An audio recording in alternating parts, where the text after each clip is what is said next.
En MotoGP hay pilotos que son odiados, hay jefes de equipo que son odiados, y luego está este hombre, un directivo que nunca ganó una carrera de MotoGP, nunca consiguió una pole, nunca levantó un trofeo de la categoría reina, pero aún así ha acabado con más carreras deportivas que muchos rivales en pista. Algunos pilotos lo consideran un visionario, otros directamente no quieren volver a trabajar con él jamás. Y lo más increíble es que mientras miles de aficionados lo critican, los resultados parecen darle la razón. Porque bajo su dirección, KTM pasó de ser una marca prácticamente inexistente en MotoGP a convertirse en una fábrica capaz de ganar carreras y plantar cara a gigantes históricos como Honda, Yamaha o Ducati. Entonces, ¿cómo alguien puede ser al mismo tiempo uno de los hombres más importantes de la MotoGP moderna y uno de los más odiados del paddock? La respuesta tiene nombre: Pete Beirer. Y cuando conozcas algunas de las decisiones que ha tomado durante los últimos años, entenderás perfectamente por qué su sola presencia divide al paddock entero. Porque para Pete Beirer existe una regla por encima de todas. No importa quién seas, no importa lo que hayas conseguido, si no rindes, estás fuera. Antes de empezar, dime una cosa en comentarios. ¿Tú contratarías a un jefe capaz de despedir a cualquiera para ganar, o prefieres a alguien más leal, aunque consiga menos resultados? Porque la respuesta a esa pregunta define perfectamente quién es Pete Beirer. Para entender por qué el caso de Remy Gardner provocó una reacción tan fuerte en el paddock y entre los aficionados, hay que entender primero lo que ese nombre representaba dentro del mundo del motociclismo en 2021. Gardner no era un piloto que había llegado a la cima del sistema por inercia o por dinero de patrocinadores. Había ganado el campeonato de Moto2 de la forma más exigente posible, compitiendo contra una generación excepcionalmente fuerte, gestionando la presión de ser hijo de Wayne Gardner, campeón del mundo de 500 centímetros cúbicos en 1987, y demostrando una consistencia que muchos consideraban la señal más clara de que estaba listo para dar el paso a la categoría reina. Además, lo había hecho dentro de la propia estructura de KTM, con el equipo Tech 3. No era un talento externo que KTM fichaba con incertidumbre. Era un producto de su propio sistema, alguien en quien habían invertido tiempo, recursos y confianza durante años. El ascenso a MotoGP parecía la continuación natural de una historia que KTM había escrito desde el principio. Lo que ocurrió en la pista durante 2022 fue más complicado. La RS16 en aquella época seguía siendo una moto con características muy particulares que no se adaptaban igual a todos los estilos de pilotaje.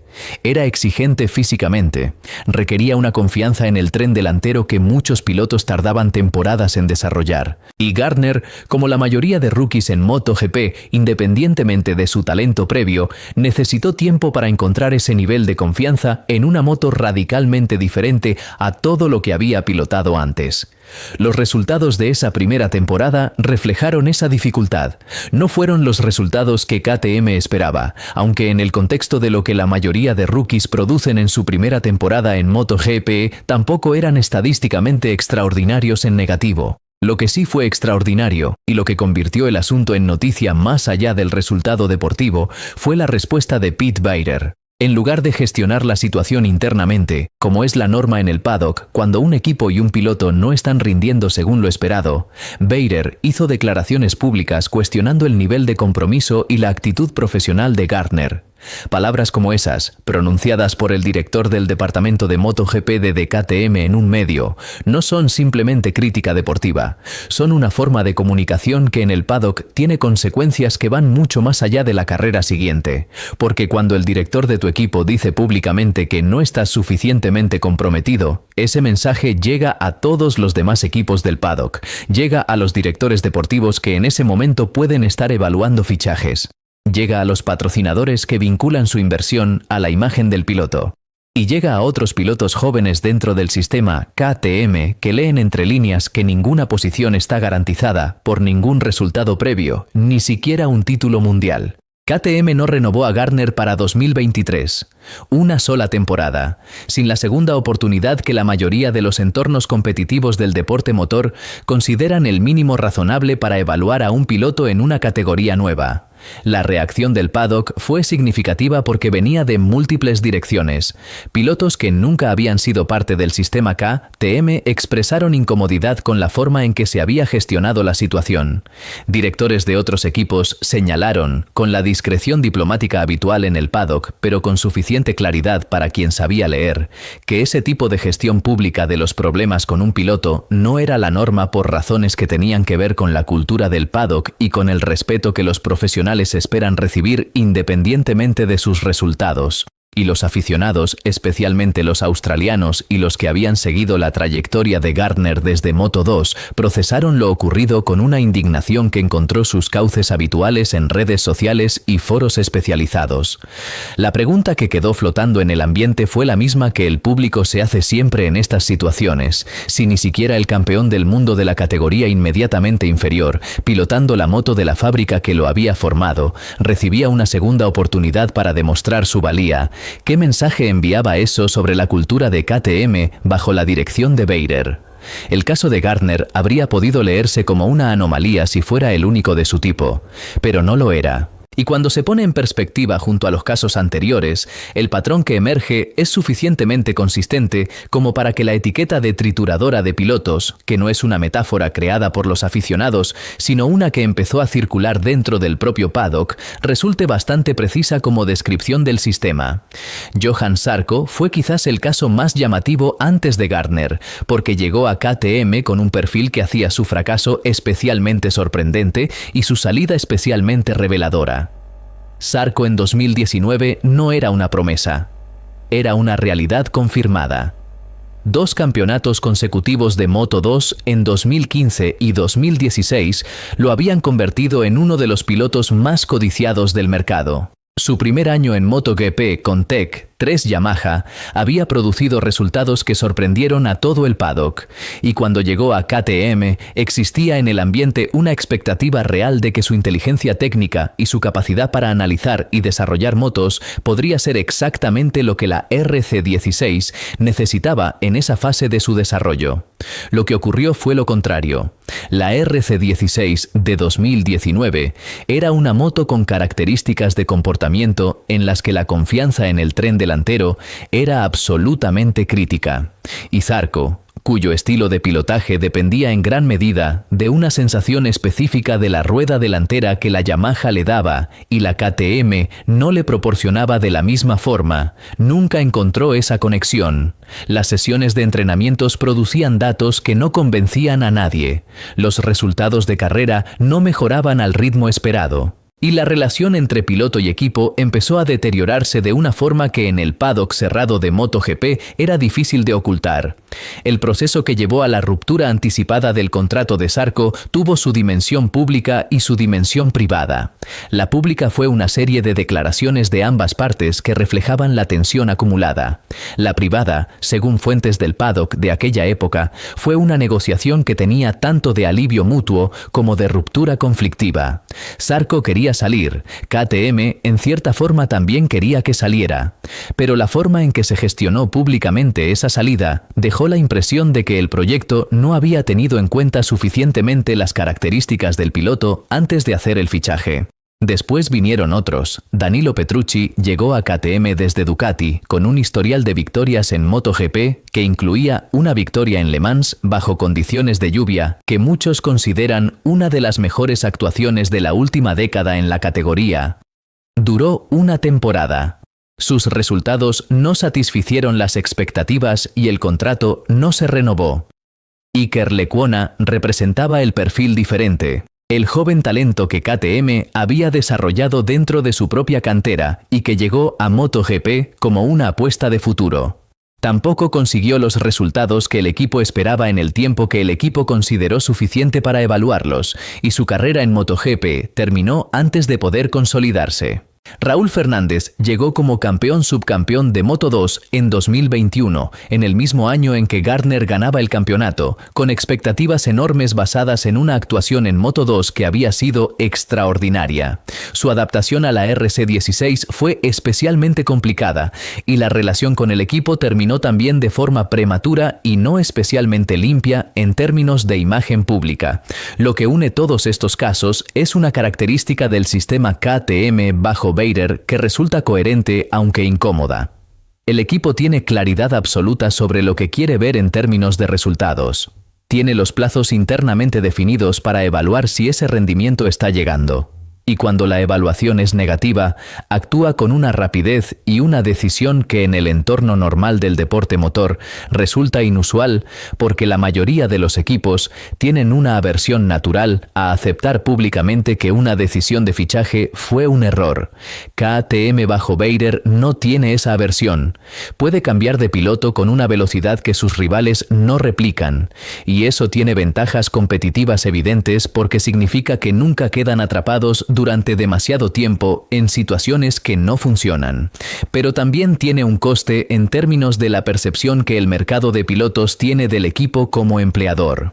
Para entender la función real que Tech 3 cumple dentro de la estrategia de KTM, hay que entender primero la historia de ese equipo antes de que KTM llegara. Tech 3, bajo la dirección de Hervé Poncharal, era, durante sus años como equipo satélite de Yamaha, uno de los proyectos satélite más respetados del campeonato. Poncharal había construido una cultura de equipo que combinaba rigor técnico con un trato humano hacia los pilotos que muchos en el paddock citaban como ejemplar. Había desarrollado pilotos importantes, había conseguido resultados relevantes con material que técnicamente era el año anterior al de los pilotos de fábrica, y había demostrado que un equipo satélite podía ser algo más que un apéndice del programa oficial. Cuando KTM tomó el control del equipo, esa cultura no desapareció completamente, porque Poncharal siguió al frente de la estructura operativa. Pero la filosofía que determinaba para qué servía Tech 3 dentro del ecosistema KTM cambió de forma significativa. En la visión de Vader, Tech 3 no es simplemente un segundo equipo que compite con material del año anterior para dar más presencia en parrilla y generar más datos de telemetría. Es un punto de evaluación activa en el que KTM prueba pilotos bajo condiciones de competición reales. Esa distinción parece sutil, pero tiene consecuencias enormes para los pilotos que entran en él. En un equipo satélite convencional, el piloto sabe que su objetivo principal es aprender y desarrollarse mientras el equipo oficial lleva el peso del desarrollo técnico. Hay cierta protección en esa situación. La expectativa de resultados inmediatos es menor y el margen para el crecimiento es mayor. En Tech 3, bajo la dirección estratégica de KTM, el piloto sabe, o debería saber si ha leído correctamente el ambiente del paddock, que cada carrera es también una audición. Que los datos que producen sus sesiones se comparan directamente con los del equipo oficial, que si esa comparación no es favorable en el tiempo que KTM considera suficiente para una evaluación, existe en el sistema una lista de candidatos esperando la oportunidad, y que el historial del equipo con sus pilotos en los últimos años no invita al optimismo sobre la paciencia que recibirá si los resultados no llegan rápidamente.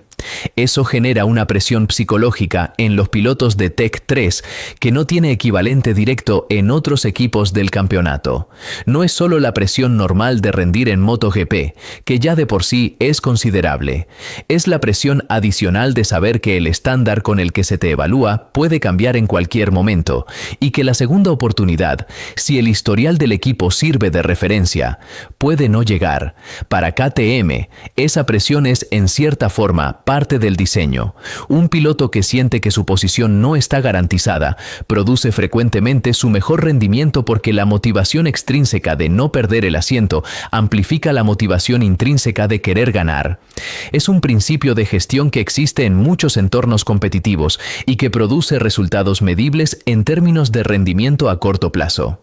El debate es si ese modelo es sostenible a largo plazo. Porque los pilotos que salen del sistema KTM con experiencias negativas no desaparecen del paddock. Hablan con sus colegas, hablan con sus agentes y contribuyen a construir una reputación del equipo como empleador que eventualmente puede afectar a la calidad de los candidatos que están dispuestos a entrar en el sistema, especialmente los que tienen suficiente mercado como para poder elegir. Comprender a Pete Bader como directivo sin entender su historia como piloto es como intentar entender a un arquitecto sin saber que empezó a trabajar de obra. La experiencia formativa lo explica todo. Bader llegó al motocross profesional con un talento que era evidente desde joven. Compitió al más alto nivel del Mundial de Motocross durante años, acumulando resultados que lo situaban entre los mejores de su generación en una disciplina que exige un perfil físico y mental muy específico.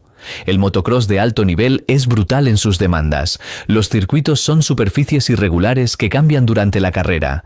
Las caídas son frecuentes y el piloto debe levantarse y continuar mientras procesa el impacto físico y emocional de la caída.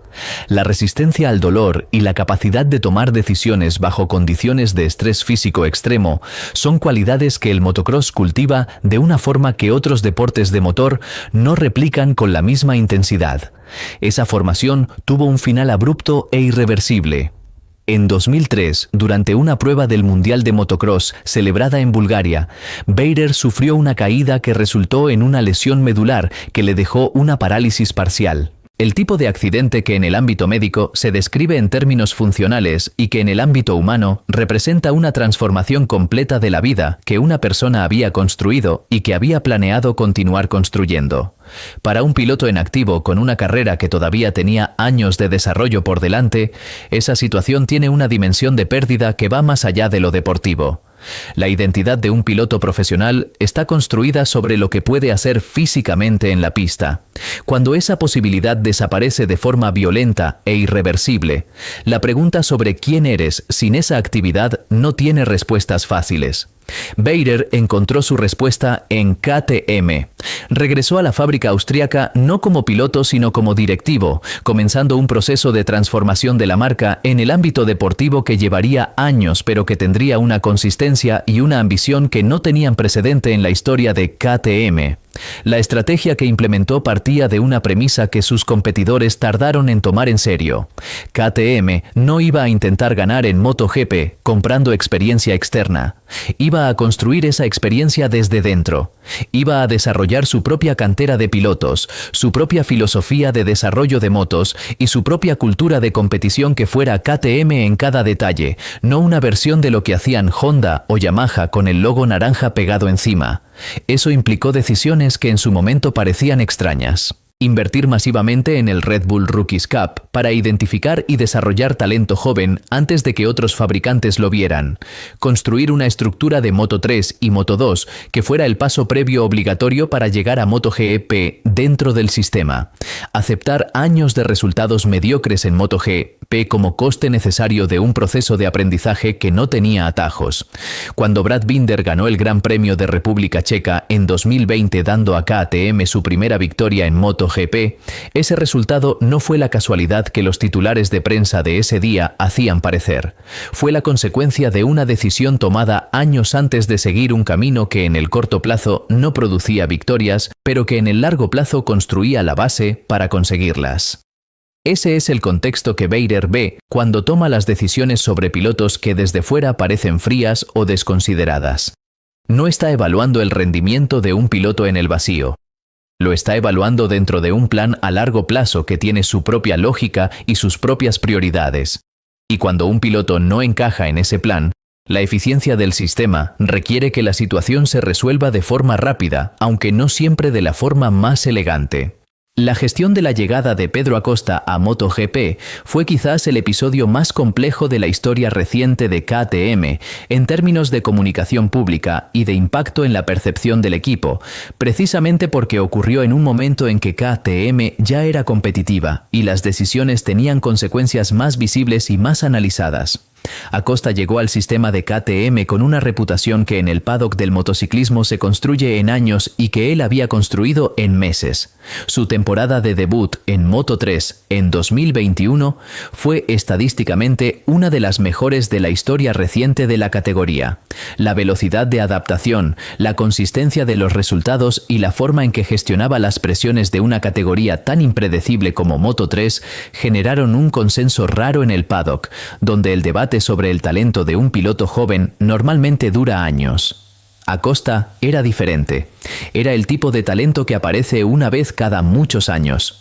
KTM lo sabía mejor que nadie porque era su piloto, y eso creaba un problema que era en cierta forma el mejor problema posible para un equipo tener. ¿Cómo aceleras la llegada a MotoGP de alguien que claramente está listo antes de lo que el proceso normal del sistema habría previsto, sin desestabilizar las estructuras que tienes en funcionamiento? Porque KTM tenía compromisos. Tenía pilotos bajo contrato en el equipo oficial y en Tech 3. Tenía una lógica de desarrollo que había funcionado durante años y que dependía de la estabilidad de esas estructuras. Y tenía al mejor talento joven del paddock en Moto2, demostrando semana tras semana que esperar no era la decisión correcta. Lo que ocurrió durante los meses de negociaciones y especulaciones previos al anuncio de la incorporación de Acosta a MotoGP fue un periodo especialmente incómodo para los pilotos que podían verse afectados. Augusto Fernández, que había ganado el campeonato de Moto2 en 2022 y que tenía un contrato con KTM, vivió ese periodo sabiendo que su futuro en el equipo dependía parcialmente de una decisión que tenía que ver con otro piloto y no directamente con su rendimiento en pista. Esa situación, un piloto pendiente de saber si conserva su asiento mientras la fábrica gestiona las ambiciones de otro piloto, es uno de los escenarios más incómodos que puede vivir un profesional del deporte, porque el margen de acción propio es mínimo. Puedes seguir rindiendo al máximo y eso no garantiza nada si la decisión estratégica que la fábrica necesita tomar apunta en otra dirección.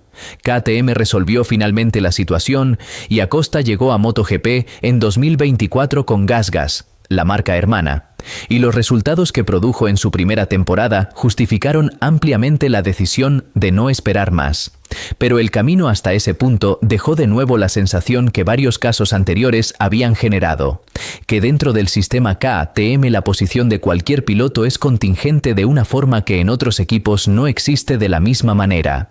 Para Beirer, esa contingencia es una fortaleza del sistema, no una debilidad. Un equipo que puede mover sus piezas con rapidez cuando la situación lo requiere es un equipo que puede adaptarse, y en un campeonato que cambia tan rápido como MotoGP, la capacidad de adaptación es con frecuencia más valiosa que la estabilidad. Para responder a la pregunta sobre si Pete Beirer merece la etiqueta de hombre más odiado de MotoGP o si esa etiqueta distorsiona más de lo que ilumina, es necesario hacer algo que el debate público raramente hace: separar los distintos criterios de evaluación que normalmente se mezclan en la misma conversación. Desde el punto de vista de los resultados deportivos, el balance de Beirer al frente del programa de MotoGP de KTM es difícil de cuestionar con honestidad. KTM llegó a la categoría reina en 2017, siendo literalmente el único fabricante nuevo en décadas en intentar competir desde cero en MotoGP. En las primeras temporadas, los resultados eran modestos, lo que era completamente previsible dado el nivel de los rivales y el tiempo que cualquier proyecto así necesita para madurar. Pero la trayectoria fue consistentemente ascendente. La primera victoria llegó. Las siguientes llegaron. Pilotos como Brad Binder y Jorge Martín, formados o desarrollados dentro del ecosistema KTM, demostraron que el sistema de desarrollo de talento funcionaba. Y el campeonato de 2023 de Jorge Martín, aunque llegó con Pramac Ducati, fue posible en parte gracias a la formación que Martín recibió dentro del sistema KTM en los años previos. Eso no es suerte. Es la consecuencia de decisiones estratégicas correctas implementadas con consistencia durante años, incluyendo decisiones que en el momento fueron impopulares. Desde el punto de vista de la cultura de trabajo y del trato hacia los pilotos, la evaluación es más compleja. Hay un argumento legítimo en que el paddock de MotoGP, como cualquier entorno profesional de alto rendimiento, debería poder distinguir entre resultados insuficientes y falta de oportunidad adecuada. Un piloto de Moto2 que llega a MotoGP por primera vez en su carrera y que en su primera temporada no produce los resultados que el equipo esperaba, puede estar rindiendo por debajo de su potencial real, por razones que tienen más que ver con la curva de aprendizaje inevitable en esa transición que con sus capacidades fundamentales. Darle una segunda oportunidad no es un acto de caridad. Es una decisión de inversión racional si la evaluación del potencial del piloto sigue siendo positiva. Y hay casos en el historial de KTM donde esa segunda oportunidad podría haber producido resultados diferentes. Pero el otro argumento también es legítimo. El nivel de competencia en MotoGP es tan alto y el ritmo de evolución técnica tan rápido que los equipos que esperan demasiado tiempo por resultados que no llegan pierden oportunidades que no regresan. Y KTM, como fabricante relativamente reciente en la categoría, no podía permitirse el lujo de los tiempos de espera que Honda o Yamaha, con décadas de historia y de reservas financieras construidas sobre esas décadas, podían asumir. Lo que hace la figura de Pete Beirer especialmente polarizante es que encarna una forma de dirigir que el deporte necesita pero que resulta incómoda de ver en acción.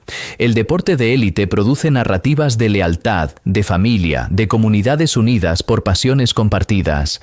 Pero debajo de esas narrativas existe siempre una lógica de rendimiento que es mucho más fría.